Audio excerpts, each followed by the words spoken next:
সিলেট সুনামগঞ্জে বন্যা পরিস্থিতির অবনতি, পানিবন্দী লাখো মানুষ, উজানের ঢলে প্লাবিত রংপুরের নিম্নাঞ্চল।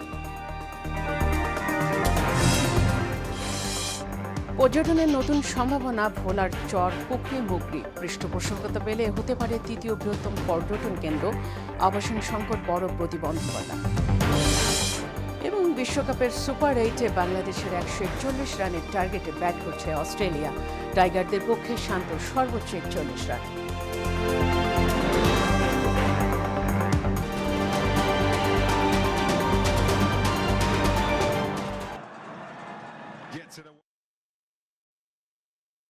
স্বাগত, শুনছিলেন শিরোনাম, সঙ্গে আছি ফাতেমা রশিদ।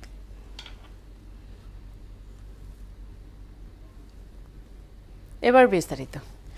ভারতের প্রধানমন্ত্রী নরেন্দ্র মোদীর আমন্ত্রণে দুদিনের রাষ্ট্রীয় সফরে আজ দিল্লি যাচ্ছেন প্রধানমন্ত্রী শেখ হাসিনা। 2 সপ্তাহের মধ্যে শেখ হাসিনার এটি দ্বিতীয় ভারত সফর। বুধবার প্রধানমন্ত্রীর কার্যালয়ের এক বিজ্ঞপ্তিতে বলা হয়, প্রথম দিনে আজ সন্ধ্যায় দিল্লিতে শেখ হাসিনার সঙ্গে দেখা করবেন ভারতের পররাষ্ট্রমন্ত্রী এস জয়শঙ্কর।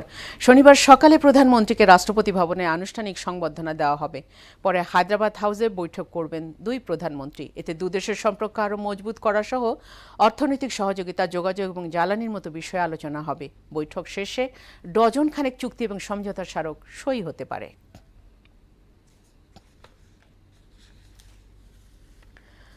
টানা বৃষ্টি আর পাহাড়ি ঢলে সিলেট, সুনামগঞ্জ এবং আশেপাশের জেলাগুলোতে নদ নদীর পানি বাড়ছে। এতে পানিবন্দী হয়ে পড়ছে কয়েক লাখ মানুষ।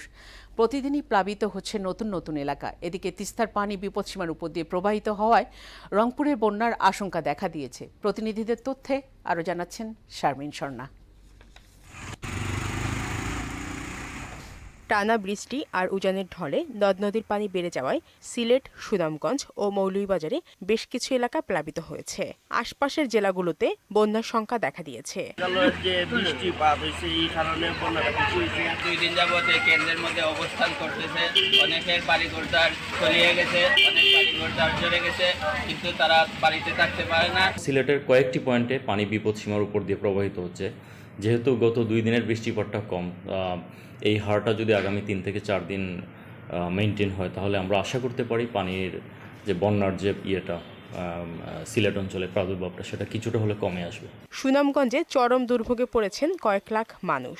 অনেক সড়ক ডুবে গেছে। এছাড়া বেড়িবাঁধ ভেঙে যাওয়ায় যোগাযোগ বিচ্ছিন্ন দুর্গত এলাকা। বাসাতে পানি আইছে, বুঝছেন, আমরা মালগুলো আমরা নষ্ট হয়ে গেছে। বিপদ বন্ধ, পানি হয়ে পড়ে গেছে, কাস্টমার নাই, চলার মতো জো নাই। বন্যা হয় এই হাওর এলাকাতে, এটার জন্য আমাদের প্রকল্প নেওয়া আছে। আমাদের 20টা নদী আমরা নিয়েছি। এটা নিয়ে প্রায় 2000 কোটি টাকা একটা প্রকল্প পরিকল্পনা মন্ত্রণালয় আছে। সার্বিকভাবে সিলেট, সুনামগঞ্জ রক্ষা পাবে, মৌলভীবাজার রক্ষা পাবে, সেই লক্ষ্যে আমরা কাজ করে আছি। এদিকে তিস্তার পানি বিপদসীমার উপর দিয়ে বইছে। অন্য নদ নদীর পানি বেড়ে যাওয়ায় রংপুরের অনেক নিচু এলাকা তলিয়ে গেছে। ভাঙন কবলিত এলাকার অনেক মানুষ ঘরবাড়ি সরিয়ে নিতে শুরু করেছেন। শারমিন স্বর্ণা, মোহনা সংবাদ।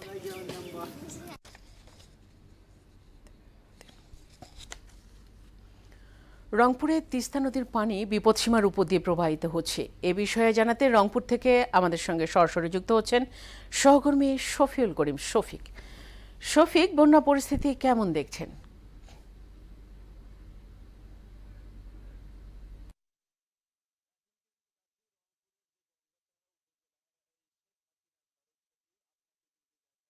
জায়গাটিতে কিন্তু গতকাল বন্যার পানিতে কিন্তু নিমজ্জিত ছিল। এই জায়গাটিতে কিন্তু ফসলি যে জমিগুলো ছিল, ধান, পাট এবং ভুট্টা যে ক্ষেতগুলো ছিল, সেগুলো কিন্তু পানিতে নিমজ্জিত ছিল। এবং শুধু তাই নয়, বাড়িঘর সহ গবাদি পশু নিয়ে ছিল। এই অঞ্চলের মানুষ খুব চিন্তিত, যার কারণে এই অঞ্চলের মানুষ খুব কষ্টে ছিল। কিন্তু তিস্তার পানি কমার সঙ্গে সঙ্গে গতকাল থেকে এই তিস্তার পানি কমার সাথে সাথে কিন্তু এই অঞ্চলের মানুষ অনেকটাই স্বস্তির নিঃশ্বাস পেয়েছে। এলাকাবাসীর কাছে এখন জানবো গতকাল এবং আজকের কি অবস্থা। গতকাল প্রচুর পানির বলন খুব ছিল। বাদাম, পাট, ধান সব তো চলে গিয়েছে। আর আজকে একটু ধীরে ধীরে একটু কমছে। তাতে কি কি আপনাদের সমস্যা হয়েছিল? বাড়ি ঘর দুয়ারে পানি ছিল কালকে, আজকে একটু সামান্য একটু কমা কমা ভাব। ধন্যবাদ আপনাকে। আপনি শুনলেন যে এই অঞ্চলে কিন্তু গতকাল ছিল প্রচুর পানি এবং বিপদসীমার পরশুদিন ছিল, দুদিন আগে বিপদসীমার অনেক উপরে ছিল, কিন্তু গতকাল একটু কম ছিল। আর আজকে কিন্তু অনেকটাই কমে গেছে, যার কারণে এই অঞ্চলের মানুষ, তিস্তার অববাহিকায় যারা আছে তারা কিন্তু অনেকটাই স্বস্তির নিঃশ্বাস পেয়েছে। এবং তারা যে বিষয়টি বলছে যে এই অঞ্চলে এই বন্যার কারণে অনেক ক্ষতিগ্রস্ত হয়েছে এবং উপজেলা নির্বাহী কর্মকর্তা অফিস থেকে এই রাস্তাঘাট সহ বিভিন্ন যে ক্ষতিগ্রস্ত হয়েছে ইতিমধ্যেই সেই বিষয়গুলো কিন্তু দেখভাল করার কাজ শুরু করেছে। এই ছিল রংপুরের যে তিস্তা নদীর অববাহিকায় বন্যার সর্বশেষ তথ্য। শফিক, আপনাকে ধন্যবাদ। ফরিদপুরে কোরবানির চামড়া নিয়ে দুশ্চিন্তায় পড়েছেন ব্যবসায়ীরা। কাঁচা চামড়া সংরক্ষণের পর্যাপ্ত ব্যবস্থা না থাকায় দ্রুত বিক্রি করতে না পারলে লোকসানের আশঙ্কা তাদের। এ ব্যাপারে চামড়া ব্যবসায়ীদের সব ধরনের সহযোগিতার আশ্বাস দিয়েছে প্রশাসন। ফরিদপুর প্রতিনিধি আশিস পোদ্দার বিমানের রিপোর্ট জানাচ্ছেন। কোরবানির ঈদের পশুর চামড়া সংগ্রহ করে সেগুলোতে লবণ দিয়ে সংরক্ষণ করা হচ্ছে। ঢাকার ব্যবসায়ীরা দাম নিয়ে কোনো কিছুই বলছে না দেখে দুশ্চিন্তা বাড়ছে তাদের। আমাদের চামড়ায় যে খরচ প্রচুর খরচ, চামড়া এই হিসেবে আমরা দাম পাইতেছি না। এবছর ছোট, মাঝারি ও বড় মাপের গরুর কাঁচা চামড়া 400 থেকে 800 টাকায় কেনা হচ্ছে। ছাগল ও খাসির চামড়া গড়ে 200 টাকা দাম। প্রাথমিক অবস্থায় লবণ দিয়ে কিছুদিন রাখলেও বেশি দিন রাখা সম্ভব হবে না। বাজার থেকে কিনে আনি সুন্দর করে ভেলডি মেরে এই লবণ দেই, 500-600 টাকা করে কিনে আনি। লবণ দিয়ে চামড়াটা ভালোভাবে রাখা হয়েছে 15 দিন পরে আবার চামড়াটা ভাঙতে হবে, ভাঙিয়ে আবার লবণ দিতে হবে ভালো করে। পর্যাপ্ত জায়গা না থাকায় আবাসিক এলাকায় নিজ বাড়ির আঙ্গিনায় ও শেডের নিচে রেখেই কাঁচা চামড়া পরিচর্যা করা হয়। এতে আশেপাশে দুর্গন্ধ ছড়ায়, নষ্ট হয় পরিবেশ। এবার আমরা কাঁচামাল সংরক্ষণ করছি এবং আমাদের যেখান থেকে সরকার বা দিচ্ছে জায়গা দেওয়ার কথা ছিল যে চামড়া লবণ দেওয়ার জন্য আলাদা জায়গা দিবে। সংরক্ষণের অভাবে যেন পশুর চামড়া নষ্ট না হয় সে বিষয়ে জেলা প্রশাসন নজর রাখছে। লবণের সংকট বা দামের বিষয়ে কোনো অভিযোগ পায়নি জেলা প্রশাসন। কোরবানির পরে যে চামড়া সংরক্ষণের বিষয়টি, এটা আমাদের জেলা প্রশাসন থেকে কঠোরভাবে মনিটর করা হচ্ছে এবং চামড়া যাতে নষ্ট না হয় মানসম্মতভাবে সংরক্ষণ করা যায় এবং সবাই যাতে প্রয়োজনীয় পরিমাণ লবণ পায় সে বিষয়টি আমরা নিশ্চিত। ঈদের 7 দিনের মধ্যে ঢাকায় চামড়া নেওয়া নিষেধ থাকে, তবে আগামী 2 থেকে 3 দিনের মধ্যে চামড়া বিক্রি শুরুর সম্ভাবনা রয়েছে। মিশাল বিনতে আনোয়ার, মোহনা সংবাদ।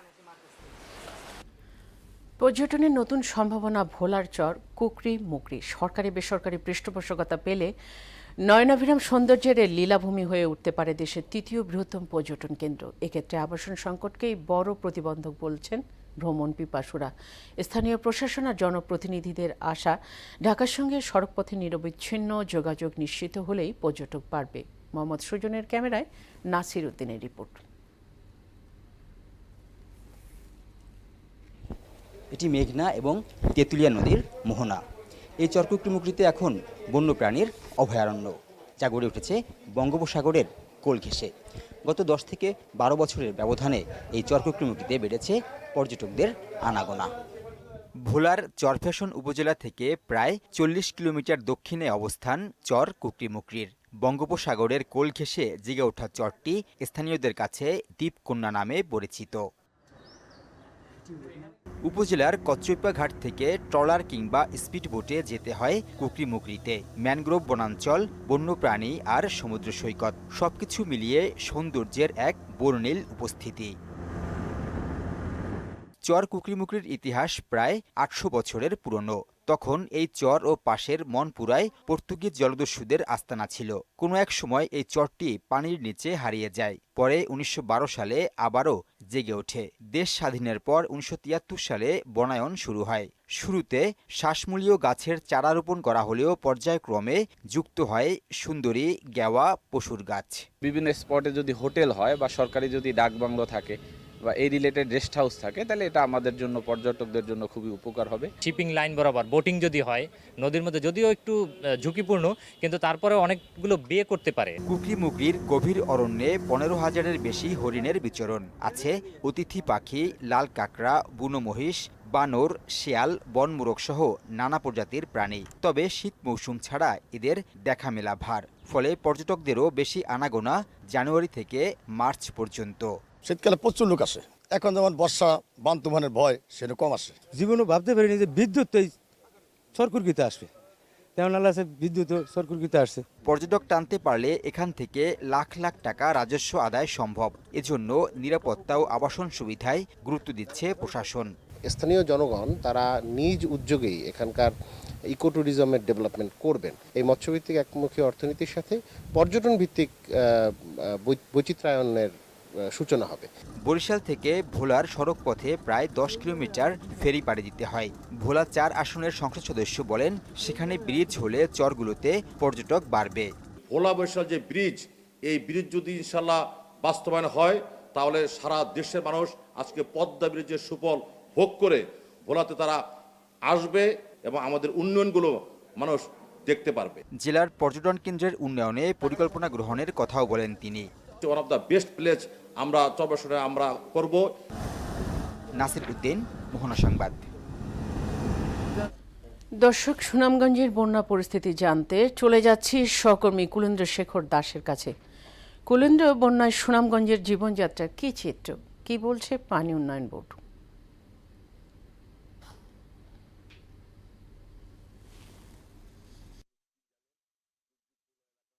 আমাদের এই সুনামগঞ্জ গত কয়েকদিনের টানা অবিরাম বৃষ্টিপাত উজান থেকে নেমে আসা পাহাড়ি ঢলে সুনামগঞ্জের সুরমা, কুশিয়ারা, বাউলাই, চলতি সহ সবকটি নদীর পানি বৃদ্ধি পেয়ে কিন্তু সুনামগঞ্জ জেলা শহরে সহ বিভিন্ন উপজেলার রাস্তাঘাট নিমজ্জিত হয়ে বাসাবাড়িতে পানি প্রবেশ করতে শুরু করেছে। আমি এই মুহূর্তে দাঁড়িয়ে আছি কোন এলাকা? শান্তিবাগ এলাকায়। আমি আপনার মাধ্যমে একটু দর্শকদেরকে দেখানোর চেষ্টা করছি যে গত কাল সন্ধ্যা পর্যন্ত সুনামগঞ্জের সুরমা নদীর পানি বিপদসীমা 24 সেন্টিমিটার উপর দিয়ে প্রবাহিত হলো। আজকে সকাল 9টা পর্যন্ত তা কমে 8 সেন্টিমিটার বিপদসীমার উপর দিয়ে প্রবাহিত হচ্ছে।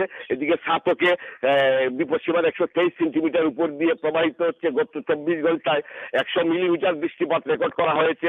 আমি কৃষি সম্প্রসারণ অধিদপ্তরের সাথে কথা বলেছিলাম, তিনি আমাকে জানিয়েছেন যে ইতিমধ্যে এই চলতি বছরে কিন্তু 200 হেক্টর আউশ ধান কিন্তু আবাদ করা হয়েছিল, কিন্তু পানিতে এগুলো নিমজ্জিত হওয়ার ফলে এর কোনো বেঁচে থাকার কোনো সম্ভাবনা নেই, ফলে ক্ষতির পরিমাণ দাঁড়াবে 1 কোটি টাকা। জেলা মৎস্য অফিসার আমাকে জানিয়েছেন যে জেলার 12টি হাওরে 2100 পুকুর ছিল, যেখানে 2 কোটি পোনা মাছ অবমুক্ত করা হয়েছিল। বন্যার পানিতে সব মাছ কিন্তু হাওরে ভেসে গেছে, যার ক্ষতি পরিমাণ দাঁড়াবে প্রায় 5 কোটি টাকা। জেলা প্রশাসক আমাকে জানিয়েছেন যে ইতিমধ্যে জেলার 614টি আশ্রয় কেন্দ্রে মানুষকে নেওয়া হয়েছে এবং বিশুদ্ধ পানীয় জলের একটি সংকট রয়েছে, যেখানে মানুষজন কিন্তু বাসমান পানি পান করে কিন্তু অনেকেই কিন্তু ডায়রিয়া সহ বিভিন্ন রোগে আক্রান্ত হচ্ছেন। তো কুলেন্দ্র, আপনাকে ধন্যবাদ। এবার বিভিন্ন জেলা উপজেলায় সভা সমাবেশ সহ নানা বিষয়ে প্রতিনিধিদের তথ্যে আরও জানাচ্ছেন শারমিন স্বর্ণা। কুষ্টিয়ার কুমারখালী ও খোকসা উপজেলায় কিরাত প্রতিযোগিতা 2024-এর চূড়ান্ত পর্ব ও পুরস্কার বিতরণ অনুষ্ঠান হয়েছে। আবুল হোসেন তরুণ অডিটোরিয়ামে অনুষ্ঠানের আয়োজন করেন সুফি ওয়েলফেয়ার ফাউন্ডেশন। প্রধান অতিথি ছিলেন সংসদ সদস্য বীর মুক্তিযোদ্ধা আব্দুর রউফ। জয়পুরহাটের পাঁচবিবিতে শিক্ষার্থী সমিতির আয়োজনে উপজেলার শতাধিক মেধাবী শিক্ষার্থীদের মাঝে উপবৃত্তি, সম্মাননা স্মারক ও ক্রেস্ট প্রদান করা হয়। উপজেলা পরিষদ হলরুমে জাতীয় রাজস্ব বোর্ডের সাবেক সদস্য রেজাউল করিম মেধাবীদের হাতে এসব তুলে দেন। চুয়াডাঙ্গায় পুরাতন স্টেডিয়াম মাঠে জমকালো আয়োজনে ঈদোত্তর সাবেক ও বর্তমান ফুটবলারদের নিয়ে মিলন মেলা ও প্রীতি ফুটবল ম্যাচ অনুষ্ঠিত হয়েছে। এ সময় চুয়াডাঙ্গা জেলা ক্রীড়া সংস্থার সাধারণ সম্পাদক ও নবনির্বাচিত সদর উপজেলা পরিষদ চেয়ারম্যান নঈম হাসান জোয়াদ্দারকে জেলার সব সাবেক ও বর্তমান ফুটবলারদের পক্ষ থেকে সংবর্ধনা দেওয়া হয়। লালমনিরহাট থেকে ঢাকা যেতে যাত্রীদের অতিরিক্ত 112 কিলোমিটার ঘুরে ঢাকায় পৌঁছাতে হয়। এতে সময় ও বাড়তি ভাড়া গুনতে হচ্ছে যাত্রীদের। এই ভোগান্তি দূর করতে লালমনিরহাট রেলওয়ে স্টেশন প্ল্যাটফর্মে মানববন্ধন করেছে রেল, নৌ যোগাযোগ ও পরিবেশ উন্নয়ন গণকমিটি। শারমিন স্বর্ণা, মোহনা সংবাদ। কেউ যাতে অতিরিক্ত মজুত করে সরকারকে বেকায়দায় ফেলতে না পারে সেজন্য মজুতদারদের বিরুদ্ধে সর্বোচ্চ শাস্তি যাবজ্জীবন কারাদণ্ড বিধান রেখে নতুন আইন হচ্ছে বলে জানিয়েছেন খাদ্যমন্ত্রী সাধন চন্দ্র মজুমদার।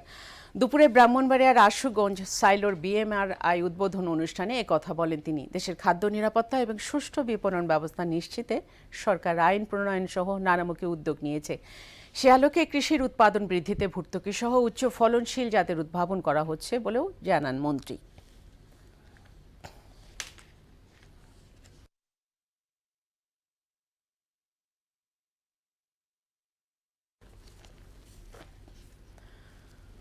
দর্শক, এ পর্যায়ে সবাইকে আমন্ত্রণ জানাচ্ছি সংবাদপত্রের পর্যালোচনা ভিত্তিক পত্রিকার চোখ দেশ অনুষ্ঠানে।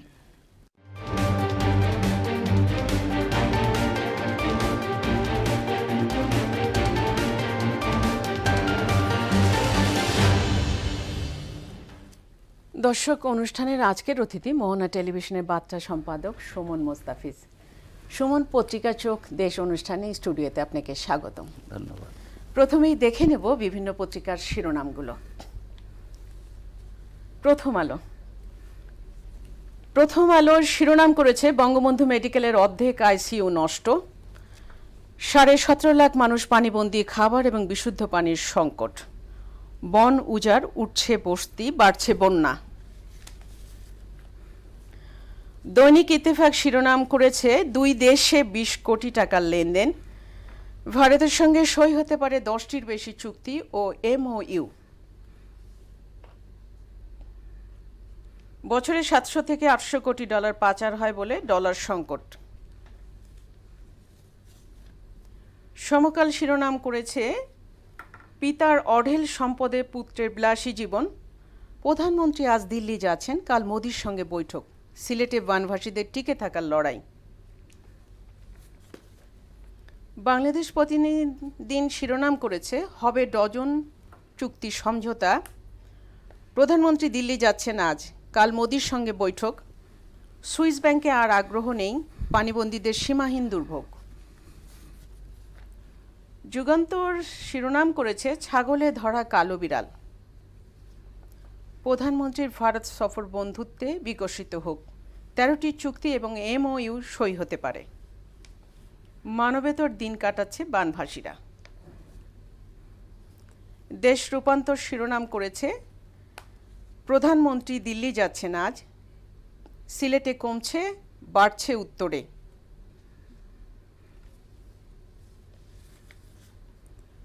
বণিক বার্তা শিরোনাম করেছে আজ ভারত সফরে যাচ্ছেন প্রধানমন্ত্রী, হতে পারে 10 চুক্তি সমঝোতা। ট্রান্স এশিয়ান রেলওয়ে রূপ নিচ্ছে ভারত বাংলাদেশ সংযোগ করিডোরে। দ্য ডেইলি স্টার শিরোনাম করেছে সিলেট ফ্লোটস সুবর্ণসিং, primary students drop by over 8 lakh, Dhaka Delhi may sign rail transit deal. তো আমরা আজকের শিরোনামগুলো দেখলাম। আপনার কাছে যেটা জানতে চাই যে আজ তো প্রধানমন্ত্রী দিল্লি রওনা হচ্ছেন বা রওনা হয়ে গেছেন, সে সম্পর্কে আপনি কি বলবেন এবং কতটা চুক্তি সই হতে পারে? জি, এটা অনেক আগেকারই শিডিউল ছিল, প্রধানমন্ত্রী ভারত সফরে যাবেন এবং নরেন্দ্র মোদীর অভিষেক, রাজসিক বর্ণাঢ্য অভিষেক অনুষ্ঠানে যোগ দেবেন, পূর্ব শিডিউল ছিল। সেই মোতাবেকই আজকে যাচ্ছেন প্রধানমন্ত্রী 2 দিনের সফর। এই সফরে অনেকটা টাইট শিডিউলেই থাকবেন তিনি, যতটা জানা গেছে। আজকে ভারতের পররাষ্ট্রমন্ত্রী সাক্ষাৎ করবেন বাংলাদেশের প্রধানমন্ত্রী শেখ হাসিনার সঙ্গে, তারা কথা বলবেন বিভিন্ন বিষয় নিয়ে। কালকে মোদির শপথ অনুষ্ঠানে যোগ দেবেন বাংলাদেশের প্রধানমন্ত্রী। এরপরে 2 প্রধানমন্ত্রীর বৈঠকের কথা রয়েছে। তো আগেকার সব ইস্যু থেকে আমরা যতটা জানতে পেরেছি যে এই সফরে আপনার 10 থেকে 12টি চুক্তি এবং সমঝোতা স্মারক সই হওয়ার কথা রয়েছে। চতুর্থবারের মতো প্রধানমন্ত্রী হওয়ার পরে ভারত আমাদের অকৃত্রিম বন্ধু, মুক্তিযুদ্ধের সময় থেকে বরাবরই। তো এই চুক্তিগুলো সই হবে এবং ভারতের কাছ থেকে আমরা প্রত্যাশিত সহায়তা পাবো ভারতের তরফ থেকে, সেটা আশা করা হচ্ছে আর কি। এই একটি বিষয়। তো নেক্সট আমরা জানতে চাচ্ছি সিলেটের যে বন্যা পরিস্থিতি। সিলেট সুনামগঞ্জের বন্যাটা এটা মানে প্রাকৃতিক বিপর্যয়, দুঃখজনক বিষয়। সেখানে প্রতি বছরই আমরা দেখি যে আপনার ভারতে একটু বেশি বৃষ্টি হলেই পাহাড়ি অঞ্চল, সিলেট সুনামগঞ্জ অঞ্চলটুকুর ভারত অংশটা পাহাড়ি এলাকা, সেখানে একটু বেশি বৃষ্টি হলেই পাহাড়ি ঢল গড়ে আসে স্বাভাবিকভাবেই বাংলাদেশে, এবং সিলেট সুনামগঞ্জ আশপাশের জেলার হাওড়া অঞ্চলের প্রায় পুরোটা এলাকাই মানুষ বন্যা কবলিত হয়। এটা বছরের পর বছর চলছে, এবং দুঃখজনক বাস্তবতা হলো এই সমস্যার কোনো স্থায়ী সমাধান করার নাই, সুযোগ নাই। সেই ক্ষেত্রে মানে পূর্ব প্রস্তুতি, বন্যা মোকাবেলায় কতটা আমরা প্রস্তুতি নিতে পারি, জানমাল কিভাবে রক্ষা করতে পারি, এই প্রস্তুতি ছাড়া আমাদের তেমন কিছু থাকে না। তো উজানের ঢলে টানা বৃষ্টি হয়েছে কয়েকদিন ভারতে, সেই উজানের ঢলে অলরেডি বন্যা শুরু হয়ে গেছে। মানে পত্রিকার খবরে জানা গেছে যে 17 লাখেরও বেশি মানুষ এই মুহূর্তে পানিবন্দী সিলেট সুনামগঞ্জে। তো এখন আমাদের দায়িত্ব, সরকারের দায়িত্ব হচ্ছে এই মানুষগুলোকে খাদ্য, বাসস্থান, তারা তীব্র পানীয় জল এবং খাবার সংকটে আছে ইতিমধ্যেই সেটা জানা গেছে, তাদেরকে সহায়তা দেওয়া, তাদের জানমাল রক্ষায় সরকারের পদক্ষেপ, এছাড়া আপাতত কিছু করার নেই। তবে আজকে থেকে আর কি, গত রাতের পর থেকে বিভিন্ন নদ নদীর পানি যেভাবে বাড়ছিল সেটা একটু কমে এসছে, এইটুকু জানা গেছে। আর আপনার এমনি এলাকা আবার বেশি এলাকা আরও বিস্তৃত হয়েছে বন্যা। পানিবন্দী মানুষেরা কষ্টে আছে, এটা স্বাভাবিক ব্যাপার। তাদের দিকে সরকারি পদক্ষেপটা কী হয়, স্থানীয় প্রশাসন কিভাবে অবস্থাটা মোকাবিলা করে, এটাই এখন দেখার বিষয়। সর্বশেষ আপনার কাছে জানতে চাচ্ছি বিশ্বকাপ নিয়ে, বিশ্বকাপ সুপার 8 বিশ্বকাপে বাংলাদেশের তো জি একটু বড় বিষয় যে বাংলাদেশ সুপার 8-এ পৌঁছে গেছে। তো আজকে খেলা ছিল, একটা শক্তিশালী প্রতিপক্ষ ছিল বাংলাদেশের, অস্ট্রেলিয়ার মতো। তো সেখানে টস হেরে দুঃখজনকভাবে বাংলাদেশকে আগে ব্যাটিংয়ে যেতে হয়েছে, এবং হতাশাব্যঞ্জক স্কোর বাংলাদেশের 140 রানে তারা থেমে গেছে তাদের ইনিংস। এবং এখানে একটা বিষয় লক্ষণীয় যে আমাদের অভিজ্ঞ ব্যাটম্যান যারা মিডল অর্ডারে যারা ছিলেন, সাকিব, মাহমুদুল্লাহ, এরাও ভালো করতে পারেননি আজকে। তুলনামূলকভাবে তরুণ খেলোয়াড়রা বরং একটু ভালো করেছেন, তারা মানে স্কোরে টিকেছিলেন আর কি। তার সেটাতে ভর করেই 140 রান করেছে বাংলাদেশ। তবে বাংলাদেশের জন্য অস্ট্রেলিয়ার মতো প্রতিপক্ষের সাথে আপনার এই 141 রানের টার্গেট, এটা তেমন কোনো টার্গেট না। সো এটা হতাশার কথা শোনাতেই হচ্ছে। আমরা আশাবাদী হতে পারতাম বাংলাদেশের স্কোরটা যদি অ্যাটলিস্ট 180 দিকে বা 200-র কাছাকাছি পৌঁছাতে পারতো বাংলাদেশ, সেক্ষেত্রে একটু স্বপ্ন দেখা যেত। এখন আমার মনে হয় যে আমাদের শেষ পর্যন্ত দেখা অপেক্ষা করা। ওকে সুমন, আপনাকে ধন্যবাদ স্টুডিওতে আসার জন্য, সময় স্বল্পতার জন্য শেষ করতে হচ্ছে। শেষ করব মোহনা সংবাদ যাবার আগে শিরোনামগুলো আরও একবার।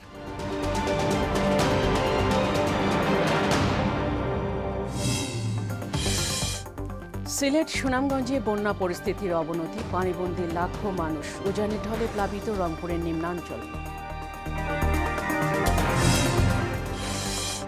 পর্যটনের নতুন সম্ভাবনা, ভোলার চর পুকুরে মুগরি পৃষ্ঠপোষকতা পেলে হতে পারে তৃতীয় বৃহত্তম পর্যটন কেন্দ্র, আবাসন সংকট বড় প্রতিবন্ধকতা।